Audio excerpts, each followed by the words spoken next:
So we pretty much just finished up covering the launch event of the Huawei Mate 20 and Mate 20 Pro, but Huawei announced another phone that I really wanted to go see. This is our quick look at the Huawei Mate 20 RS Porsche Design Edition. So really the main differences between the regular Mate 20 Pro and the RS Porsche Design Edition is aesthetics. The Porsche Design model has leather on the backside, which is kind of surrounding this one sheet of black glass, and it's got that Porsche Design logo centered in the middle of the phone. Also, where you've got a bit of a camera bump on the regular Huawei Mate 20 and Mate 20 Pro, the RS Porsche Design version is flush with the phone. So the phone is just a tiny bit thicker, but you're not getting that camera bump that you're getting on the regular phone. So those are pretty much the only aesthetic differences that you're getting between that and the Mate 20 Pro, but the other changes are on the inside.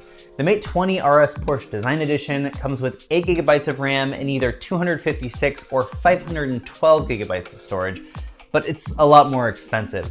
This one's gonna cost you 1,595 euros for the baseline model, and you're paying almost $400 to $500 more just to get the 512 GB model. Other than those extra specs, you're getting some custom wallpapers that Porsche Design has included with the phone, but we were able to rip those off of the phone and I've uploaded them to a shared folder so you guys can use them if you want.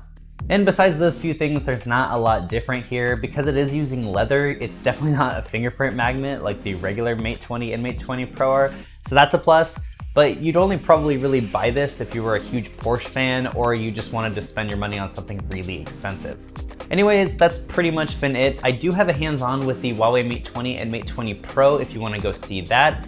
And they did announce this new Mate 20X that no one was really expecting, and is a 7.2-inch phone, so go check out our video for that as well. Until then, I am working on the full review of the Mate 20 Pro right now, so stay tuned, and I'll catch you in the next video.